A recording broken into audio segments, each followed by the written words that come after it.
Keeping carpets hair-free can be a challenge, but there are several effective alternatives to using a vacuum. For a simple solution, mix 3 parts water with 1 part fabric softener in a spray bottle.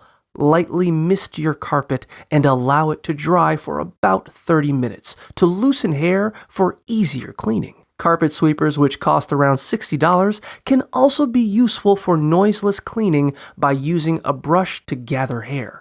For a DIY approach, damp rubber gloves can attract pet hair, while packing tape wrapped around your fingers can pick up hair effectively on smaller areas.